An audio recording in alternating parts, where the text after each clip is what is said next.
ನಮಸ್ಕಾರ ಸ್ನೇಹಿತರೆ, ನಮ್ಮ ನಂಬಿಕೆಗೆ ಸ್ವಾಗತ ಸುಸ್ವಾಗತ. ಸ್ನೇಹಿತರೆ, ಮಹಾಭಾರತದ ಪ್ರಮುಖ ಪಾತ್ರಗಳಲ್ಲಿ ಮಿಂಚಿನಂತೆ ಬಂದು ಹೋಗುವ ನಿಷ್ಕಲ್ಮಶ ಪಾತ್ರಗಳಲ್ಲಿ ಮಾದರಿಯಾಗುವಂಥದ್ದು ಅಂದರೆ ಅದು ಮಯೂರ ಧ್ವಜನದ್ದು.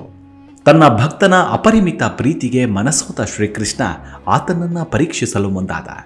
ಆ ಕ್ಷಣ ನಿಜಕ್ಕೂ ಮಹಾಭಾರತದ ಅಧ್ಯಾಯಗಳಲ್ಲಿ ಅತಿ ಪ್ರಾಮುಖ್ಯತೆಯನ್ನು ಪಡೆದುಕೊಳ್ಳುತ್ತೆ. ಯಾಕಂದರೆ ಅಲ್ಲಿ ಅಧಿಕಾರದ ಅಹಮ್ಮಿಲ್ಲ, ಹಣದ ವ್ಯಾಮೋಹವಿಲ್ಲ, ಎಲ್ಲವೂ ನನ್ನದೇ ಎನ್ನುವ ದಾಹವಿಲ್ಲ. ನಿಜಕ್ಕೂ ಮಯೂರ ಧ್ವಜನ ಕತೆ ಬೆರಗುಗೊಳಿಸುತ್ತೆ. ತನ್ನ ತಂದೆಯ ಭಕ್ತಿಗೆ ಸರಿಸಾಟಿಯಾಗಿ ನಿಲ್ಲುತ್ತಾನೆ ಆತನ ಮಗ ತಾಮ್ರಧ್ವಜ ಕೂಡ. ಅಪ್ಪ ಮಕ್ಕಳ ಅದಮ್ಯ ಪಾತ್ರ ನಿಜಕ್ಕೂ ಬೆರಗಾಗಿಸುತ್ತೆ. ಬನ್ನಿ ಹಾಗಿದ್ರೆ ಇವತ್ತಿನ ಎಪಿಸೋಡ್ನಲ್ಲಿ ಮಯೂರ ಧ್ವಜನ ತ್ಯಾಗ ಹಾಗೂ ಮಗ ತಾಮ್ರಧ್ವಜನ ಪರಾಕ್ರಮ ಹೇಗಿತ್ತು ಅನ್ನೋದನ್ನ ಇವತ್ತಿನ ಎಪಿಸೋಡ್ನಲ್ಲಿ ತಿಳಿದುಕೊಳ್ತಾ ಹೋಗೋಣ. ಅದಕ್ಕೂ ಮುನ್ನ ನಮ್ಮ ನಂಬಿಕೆಗೆ ನಿಮ್ಮ ಬೆಂಬಲವಿರಲಿ. ಸ್ನೇಹಿತರೆ, ಪಾಂಡವರು ಕುರುಕ್ಷೇತ್ರ ಯುದ್ಧದಲ್ಲಿ ಜಯಶೀಲರಾಗಿ ಧರ್ಮರಾಯ ಹಸ್ತಿನಾವತಿಯ ದೊರೆಯಾದ. ಅವನ 4 ಸಹೋದರರು ಆತನಿಗೆ ಸಹಾಯಕರಾಗಿದ್ದರು. ಪ್ರಜೆಗಳು ಧರ್ಮರಾಯನ ಆಡಳಿತದಲ್ಲಿ ಸುಖ ಸಂತೋಷದಿಂದಿದ್ರು. ಆದರೆ ಕುರುಕ್ಷೇತ್ರದಲ್ಲಿ ಹತರಾದವರ ಬಗ್ಗೆ ಧರ್ಮರಾಯ ತುಂಬ ನೊಂದಿದ್ದ. ಅವರನ್ನು ಕೊಂದು ತಾನು ದೊಡ್ಡ ಪಾಪ ಮಾಡಿದ್ದೇನೆ ಎಂಬ ಕೊರಗು ಅವನನ್ನು ಕಾಡುತ್ತಿತ್ತು. ಆಕಸ್ಮಿಕವಾಗಿ ಅವನಲ್ಲಿಗೆ ಬಂದ ವ್ಯಾಸ ಮಹರ್ಷಿಗಳೆದುರು ಧರ್ಮರಾಯ ತನ್ನ ನೋವನ್ನು ತೋಡಿಕೊಂಡ. ಮಹಾರಾಜ, ಅಶ್ವಮೇಧ ಯಾಗವನ್ನು ಮಾಡು, ನಿನ್ನ ಎಲ್ಲ ಪಾಪ ಕರಗಿ ಮನಸ್ಸಿಗೆ ನೆಮ್ಮದಿ ಸಿಗುತ್ತೆ ಎಂದು ಸಲಹೆ ನೀಡ್ತಾರೆ ವ್ಯಾಸರು. ಅದಕ್ಕೆ ಧರ್ಮರಾಯ ಸಮ್ಮತಿಸಿದ. ಸಕಲ ಗುಣವುಳ್ಳ ಅಶ್ವ ರಾಜ ಯವನಾಶ್ವನ ಬಳಿ ಇತ್ತು. ಭೀಮಸೇನ ಅವನನ್ನ ಯುದ್ಧದಲ್ಲಿ ಜಯಿಸಿ ಅಶ್ವವನ್ನು ತಂದ. ಅಶ್ವಮೇಧದ ಕುದುರೆಯನ್ನ ಅಲಂಕರಿಸಿ ಧರ್ಮರಾಯ ಪೂಜಿಸಿ ದೇಶದಲ್ಲಿ ಸುತ್ತಾಡಲು ಬಿಟ್ಟ. ಅದರ ರಕ್ಷಣೆಗೆ ವೀರನಾದ ಅರ್ಜುನ ಸೈನ್ಯದೊಡನೆ ರಥದಲ್ಲಿ ಕುಳಿತು ಹೊರಟ. ಶ್ರೀಕೃಷ್ಣ ಆತನಿಗೆ ಸಾರಥಿಯಾಗಿ ಸೂಕ್ತ ಮಾರ್ಗದರ್ಶನ ನೀಡುತ್ತಿದ್ದ. ಹೀಗೆ ಮಾರ್ಗ ಮಧ್ಯೆ ಕುದುರೆಯನ್ನ ಕಟ್ಟಿ ಹಾಕಿದ ವೀರರನ್ನ ಅರ್ಜುನ ಜಯಿಸುತ್ತಿದ್ದ. ಕುದುರೆ ಕಟ್ಟಿದವರು ರಾಜನಿಗೆ ಕಪ್ಪ ಕಾಣಿಕೆಯನ್ನು ಸಲ್ಲಿಸುತ್ತಿದ್ರು. ಕುದುರೆ ರತ್ನಪುರ ಎಂಬ ರಾಜ್ಯವನ್ನು ಪ್ರವೇಶಿಸಿತ್ತು. ಮಯೂರಧ್ವಜ ಅಲ್ಲಿಯ ಅರಸ. ಧರ್ಮಾತ್ಮ, ಪ್ರೀತಿಯಿಂದ ಪ್ರಜೆಗಳನ್ನು ಸಂರಕ್ಷಿಸುತ್ತಿದ್ದ ಶ್ರೀಕೃಷ್ಣನ ಮಹಾನ್ ಭಕ್ತ ಬೇರೆ. ಆತನ ಪತ್ನಿ ಕುಮದ್ವತಿ ಮಹಾನ್ ಪತಿವ್ರತ ಶಿರೋಮಣಿ, ಮಹಾನ್ ಗುಣ ಸಂಪನ್ನೆ. ಮಯೂರಧ್ವಜನು ಕೂಡ ನರ್ಮದಾ ನದಿಯ ದಡದಲ್ಲಿ ಅಶ್ವಮೇಧ ಯಾಗವನ್ನು ನಡೆಸುತ್ತಿದ್ದ. ಅವನ ಮಗ ತಾಮ್ರಧ್ವಜ ತಂದೆಯ ಕುದುರೆಯ ರಕ್ಷಣೆಗಾಗಿ ಸೈನ್ಯ ಸಮೇತ ಭೂ ಪ್ರದಕ್ಷಿಣೆಗೆ ಹೊರಟಿದ್ದ ಮಾರ್ಗ ಮಧ್ಯೆ ಧರ್ಮರಾಯನ ಅಶ್ವಮೇಧದ ಕುದುರೆ ಕಾಣಿಸುತ್ತೆ. ಇದು ಸರಿಯಾದ ಸಮಯ. ವೀರ ಅರ್ಜುನನೊಡನೆ ಯುದ್ಧ ಮಾಡಬಹುದು, ಶ್ರೀಕೃಷ್ಣನ ದರ್ಶನ ಮಾಡಲು ಸಾಧ್ಯವಾಗುತ್ತೆ ಎಂದು ಯೋಚಿಸಿ ತಾಮ್ರಧ್ವಜ ಅಶ್ವಮೇಧ ಕುದುರೆಯನ್ನ ಕಟ್ಟಿ ಹಾಕಿದ. ತಮ್ಮ ಕುದುರೆಯನ್ನ ತಾಮ್ರಧ್ವಜ ಕಟ್ಟಿ ಹಾಕಿರುವ ಸುದ್ದಿ ಅರ್ಜುನನಿಗೆ ತಿಳಿಯುತ್ತೆ. ಶ್ರೀಕೃಷ್ಣನ ಪರಮ ಭಕ್ತ ತಾಮ್ರಧ್ವಜ ಮತ್ತು ಅರ್ಜುನರ ಮಧ್ಯೆ ಘೋರ ಯುದ್ಧ ನಡೆಯಿತು. ತಾಮ್ರಧ್ವಜನ ಕೈ ಮೇಲಾಯಿತು. ಇತ್ತ ಕಡೆ ತನ್ನ ಪರಮ ಭಕ್ತ ಮಯೂರಧ್ವಜನ ಆಸೆ ಈಡೇರಿಸುವ ಸಲುವಾಗಿ ಉಪಾಯ ಮಾಡಿ ಅರ್ಜುನನೊಂದಿಗೆ ಶ್ರೀಕೃಷ್ಣ ಕೂಡ ಮೂರ್ಛೆ ಹೋದಂತೆ ನಟಿಸ್ತಾನೆ. ಇತ್ತ ಕಡೆ 2 ಯಾಗ ಕುದುರೆಗಳನ್ನ ತಂದೆಯ ಬಳಿ ತಂದ ತಾಮ್ರಧ್ವಜ. ಅರ್ಜುನ ಕೃಷ್ಣರ ಜೊತೆ ಯುದ್ಧ ಮಾಡಿ ಕುದುರೆ ತಂದ ಮಗನ ಬಗ್ಗೆ ಮಯೂರಧ್ವಜನಿಗೆ ಕೋಪ ಬಂತು. ಇದರಿಂದ ತಾಮ್ರಧ್ವಜನಿಗೆ ತುಂಬಾ ನೋವಾಯಿತು. ತಂದೆ ತನ್ನ ಪರಾಕ್ರಮವನ್ನ ಮೆಚ್ಚುತ್ತಾನೆ ಎಂದೇ ತಿಳಿದಿದ್ದ. ಆದರೆ ಪರಿಸ್ಥಿತಿ ಹೀಗಾಯಿತು. ಈಗ ಕೃಷ್ಣಾರ್ಜುನರನ್ನ ತಂದೆಯ ಬಳಿ ಕರೆತರುವ ಬಗ್ಗೆ ಚಿಂತೆಯಾಯಿತು. ಯುದ್ಧ ಭೂಮಿಯಲ್ಲಿ ಮೂರ್ಛೆಯಲ್ಲಿದ್ದ ಶ್ರೀಕೃಷ್ಣ ಮತ್ತು ಅರ್ಜುನ ನಿಧಾನವಾಗಿ ಎಚ್ಚರಗೊಂಡ್ರು. ಯುದ್ಧ ಮಾಡುವುದರಿಂದ ಪ್ರಯೋಜನವಿಲ್ಲ, ಮಯೂರಧ್ವಜನನ್ನ ಗೆಲ್ಲಲು ಬೇರೆ ಉಪಾಯ ಯೋಚಿಸಬೇಕು ಎಂದು ಶ್ರೀಕೃಷ್ಣ ಹೇಳ್ತಾನೆ. ಈ ವಿಚಾರ ಧರ್ಮರಾಯನ ಕಿವಿಗೂ ಬಿತ್ತು. ತನ್ನ ಸೈನ್ಯವನ್ನ ಕರೆದುಕೊಂಡು ಮಯೂರಧ್ವಜನಿಗೆ ತಕ್ಕ ಶಾಸ್ತಿ ಮಾಡಲು ಮುಂದಾದವನನ್ನ ಶ್ರೀಕೃಷ್ಣ ಪರಮಾತ್ಮ ತಡೆದ. ಆ ಬಲಶಾಲಿಯನ್ನ ಸೋಲಿಸಲು ಶಕ್ತಿಯಿಂದಲ್ಲ, ಯುಕ್ತಿಯಿಂದ ಮಾತ್ರ ಸಾಧ್ಯ. ಅದು ಅಲ್ಲದೆ ಯುದ್ಧದಿಂದ ಏನೂ ಆಗುವುದಿಲ್ಲ ಎಂದು ಒಂದು ಉಪಾಯವನ್ನ ಮಾಡ್ತಾನೆ. ಒಂದು ಬೆಳಗ್ಗೆ ಬ್ರಾಹ್ಮಣನೊಬ್ಬ ಮಯೂರಧ್ವಜನ ಬಳಿ ಬಂದು, ಹೇ ಮಹಾರಾಜ, ನೀನು ದಾನಿ ಎಂದು ಕೇಳಿದ್ದೇನೆ. ನನ್ನ ಕೋರಿಕೆಯನ್ನ ನೀನು ಮಾತ್ರ ಪೂರೈಸಲು ಸಾಧ್ಯ ಎಂದು ನಂಬಿ ನಿನ್ನಲ್ಲಿಗೆ ಬಂದಿದ್ದೇನೆ ಎಂದ. ಅದಕ್ಕೆ ರಾಜ, ಸಂಕೋಚಿಸಬೇಡಿ, ನಿಮ್ಮ ಕೋರಿಕೆಯನ್ನ ಹೇಳಿ, ಖಂಡಿತವಾಗ್ಲೂ ಅದನ್ನ ಈಡೇರಿಸಿಕೊಡುತ್ತೇನೆ. ಈಗ ಯಾಗ ಮಾಡುತ್ತಿರುವ ನನಗೆ ತಮ್ಮ ಆಸೆಯನ್ನ ಪೂರ್ಣಗೊಳಿಸಿಕೊಳ್ಳುವುದು ಸಂತೋಷದ ಸಂಗತಿ ಎಂದು ಮಯೂರಧ್ವಜ ತೇಜಸ್ವಿ ಬ್ರಾಹ್ಮಣನ ಪಾದಗಳಿಗೆ ನಮಸ್ಕರಿಸಿ ಹೇಳ್ತಾನೆ. ಆಗ ಆ ಪುರೋಹಿತ ಬ್ರಾಹ್ಮಣ, ನನ್ನ ಹೆಸರು ಕೃಷ್ಣ ಶರ್ಮಾ, ಊರು ಧರ್ಮಪುರಿ. ನನಗೆ ಒಬ್ಬ ಬೆಳೆದ ಮಗನಿದ್ದಾನೆ. ನಿನ್ನ ಪುರೋಹಿತ ಸತ್ಯಶೀಲನಿಗೆ ಮದುವೆಗೆ ಯೋಗ್ಯಳಾದ ಒಬ್ಬಳು ಮಗಳಿದ್ದಾಳೆಂದು ತಿಳಿತು. ಆತನ ಮಗಳನ್ನ ನನ್ನ ಮಗನಿಗೆ ತಂದು ವಿವಾಹ ಮಾಡುವುದೆಂದು ನಿರ್ಧರಿಸಿ ಕಾಡು ದಾರಿಯಲ್ಲಿ ಬರುತ್ತಿದ್ದೆವು. ಅಷ್ಟೊತ್ತಿಗೆ ಸಿಂಹವೊಂದು ನಮ್ಮನ್ನ ಅಡ್ಡಗಟ್ಟಿ ನನ್ನ ಮಗನನ್ನ ಹಿಡಿದುಕೊಳ್ತು. ನನ್ನ ವೃದ್ಧಾಪ್ಯದ ದಿನಗಳಲ್ಲಿ ಇದ್ದೊಬ್ಬ ಮಗನನ್ನು ಕಳೆದುಕೊಳ್ಳುವ ದುಃಖ ಭಾರದಿಂದ ನಾನು ಕುಗ್ಗಿ ಹೋದೆ. ನನಗೆ ವಯಸ್ಸಾಗಿದೆ. ನನ್ನನ್ನು ತಿಂದು ನನ್ನ ಮಗನನ್ನು ಬಿಟ್ಟು ಬಿಡು ಎಂದು ಸಿಂಹವನ್ನು ಅಂಗಲಾಚಿ ಕೇಳಿಕೊಂಡೆ. ಅದು ಸಾಧ್ಯವಿಲ್ಲ. ನಿನ್ನಲ್ಲಿ ಮಾಂಸವಿಲ್ಲ, ಎಲುಬಿಲ್ಲದ ಗೂಡು ಮಾತ್ರ ಇದೆ. ನಿನ್ನ ಮಗ ದಷ್ಟಪುಷ್ಟನಾಗಿದ್ದಾನೆ, ಅವನನ್ನು ಬಿಡುವುದೇ ಇಲ್ಲ ಎಂದು ಖಡಾಖಂಡಿತ ಧ್ವನಿಯಲ್ಲಿ ಹೇಳಿತು. ಆಗ ಸಿಂಹವನ್ನು ನಾನು ಕೇಳಿದೆ, ಹೇ ಸಿಂಹವೇ, ದಯಮಾಡಿ ನನ್ನ ಮಗನನ್ನು ಬಿಟ್ಟು ಬಿಡು. ಅವನನ್ನು ಬಿಡಲು ಯಾವುದಾದ್ರೂ ಉಪಾಯವಿದ್ದರೆ ಹೇಳು ಎಂದು ಕೇಳಿಕೊಂಡೆ. ಆಗ ಸಿಂಹ ನನ್ನ ಮೇಲೆ ಕನಿಕರಿಸಿ ನನ್ನ ಮಗನನ್ನು ಬಿಡಲು ಒಂದು ಉಪಾಯವನ್ನು ಹೇಳಿತು. ಹೀಗಾಗಿ ನಾನು ಈಗ ನಿನ್ನ ಬಳಿ ಬಂದೆನು ಎಂದು ವೃದ್ಧ ಕುಗ್ಗಿದ ಧ್ವನಿಯಲ್ಲಿ ಹೇಳಿದ. ಆಗ ಮಯೂರ ಧ್ವಜ ಹೇಳ್ತಾನೆ, ಪೂಜ್ಯರೇ, ಸಿಂಹ ಯಾವ ಉಪಾಯವನ್ನು ಹೇಳ್ತು ಎಂದು ಕುತೂಹಲದಿಂದ ಕೇಳಿದ.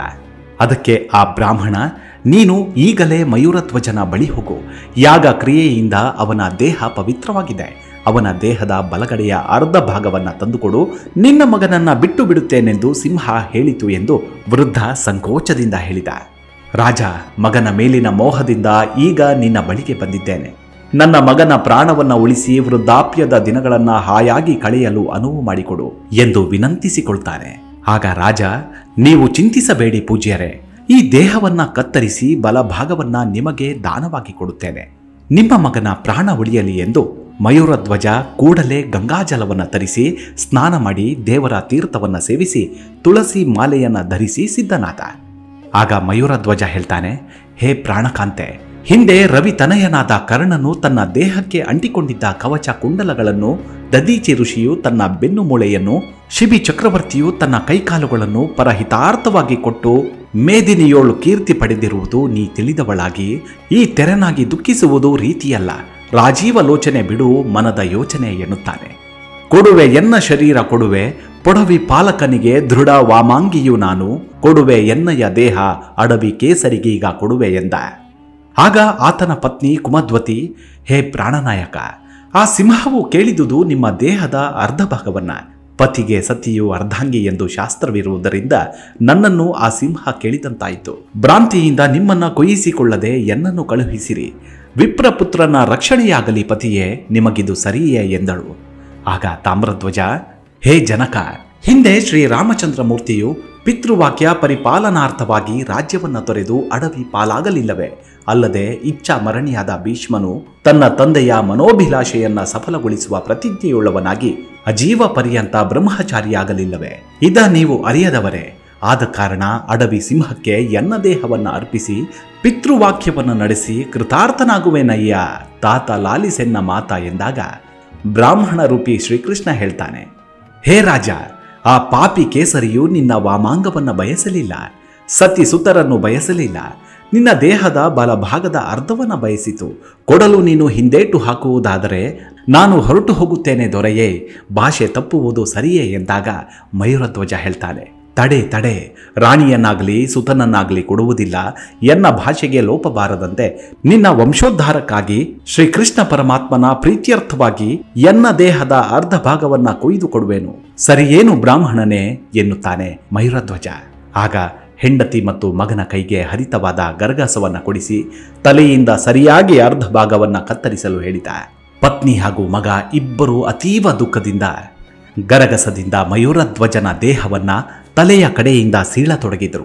ಆಗ ಕುಮದ್ವತಿ, ಅಯ್ಯೋ ಶ್ರೀಹರಿಯೇ, ಮಲ್ಲಿಕಾ ಪುಷ್ಪಗಳ ಹಾರವನ್ನು ಅರ್ಪಿಸುತ್ತಿದ್ದ ಪತಿಯ ಶಿರದಲ್ಲಿ ಈ ಗರಗಸವನ್ನು ಹೇಗೆ ಸೆಳೆಯಲೋ? ಮುರಾರಿಯೇ, ಹೇ ಪರಂಧಾಮ, ಹೇ ಪರಾತ್ಪರ ವಸ್ತುವೆ, ನಿನ್ನ ಪ್ರೀತ್ಯರ್ಥವಾಗಿ ದೇಹವನ್ನು ಕೊಡಲು ಸಿದ್ಧವಾಗಿರುವ ಪತಿಯ ಶಿರವನ್ನ ಗರಗಸದಿಂದ ತರಿಯುವುದು ಅಂದು ಮೊಸಳೆಯನ್ನ ಸಂಹರಿಸಿ ಗಜರಾಜನನ್ನ ಸಂರಕ್ಷಿಸಿದಂತೆ ನನ್ನ ಪ್ರಾಣವಲ್ಲಭನನ್ನ ಉದ್ಧರಿಸಿ ಕಾಯೋ ನರಹರಿಯೇ ಎಂದಾಗ ತಾಮ್ರಧ್ವಜ, ಹೇ ಮುರಹರ, ನನ್ನ ಪಿತನ ಶಿರವನ್ನ ಕರಪತ್ರದಿಂದ ಸೆಳೆಯುತ್ತಿದ್ದೇವೆ. ಇಂದು ನೀನೇ ರಕ್ಷಿಸಬೇಕು ಮುಕುಂದ. ಅಂದು ದ್ವಾರಕಾವತಿಯಲ್ಲಿ ನೀನು ನೆಲೆಸಿದ್ದು ಪತಿವ್ರತೆ ದ್ರೌಪದಿ ದೇವಿಯ ವಸ್ತ್ರಾಪಹರಣ ಕಾಲದಲ್ಲಿ ಆಕೆಯ ಮಾನವನ್ನುಳಿಸಿ ಅಕ್ಷಯ ವಸ್ತ್ರವನ್ನಿತ್ತು ಸಲಹಿದೆಯಲ್ಲವೇ? ಕುರುಕುಲವನ್ನೇ ನಾಶ ಮಾಡಿ ಧರ್ಮತನಯ್ಯನಿಗೆ ದೊರೆತನವನ್ನ ಇರಿಸಿ ರಕ್ಷಿಸಿದಂತೆ ಹಿಂದೆನ್ನ ಪಿತನನ್ನ ರಕ್ಷಿಸಿ ಕಾಯೋ ದೇವ, ಮಹಾನುಭಾವ ಎಂದು ಗೋಳಾಡುತ್ತಾನೆ. ಆಗ ಅರ್ಧ ದೇಹ ಸೀಳಿದಾಗ ಮಯೂರಧ್ವಜ ಎಡಗಣ್ಣಿನಿಂದ ಕಣ್ಣೀರು ಹರಿತು. ಹೀಗೆ ಅಳುತ್ತಾ ದಾನ ಮಾಡುವುದು ಬೇಡ, ನಾನು ದಾನ ಸ್ವೀಕರಿಸುವುದಿಲ್ಲ ಎಂದು ವೃದ್ಧ ಹಠದ ಧ್ವನಿಯಲ್ಲಿ ಹೇಳಿದ. ಹೇ ರಾಜೇಂದ್ರ, ತಡಿ ತಡಿ, ಅಳುತ್ತಳುತ್ತಾ ಕೊಡುವ ದಾನವನ್ನ ಬೇಡುವವನು ಭಂಡನು. ಈ ಅಳುಮೋರೆಯ ದಾನ ನನಗೆ ಬೇಡ. ನನ್ನ ಮಗನನ್ನ ಸಿಂಹವು ತಿಂದರೂ ತಿನ್ನಲಿ. ಇನ್ನು ನಾನು ಹೊರಡುವೆನೆಯ ಚಕ್ರವರ್ತಿ, ನಿನಗೆ ಬಂದಿತ್ತು ಅಪಕೀರ್ತಿ ಎಂದಾಗ ಮಯೂರಧ್ವಜ ಹೇಳ್ತಾನೆ, ಅಪ್ಪ ಬ್ರಾಹ್ಮಣೋತ್ತಮನೇ, ಕೋಪಿಸಿಕೊಳ್ಳಬೇಡಿ. ನಾನು ದಾನ ಕೊಡಬೇಕೆಂದಾಗಲಿ ಗರಗಸದ ಘಾತಿಗಾಗಲಿ ಅತ್ತವನಲ್ಲ.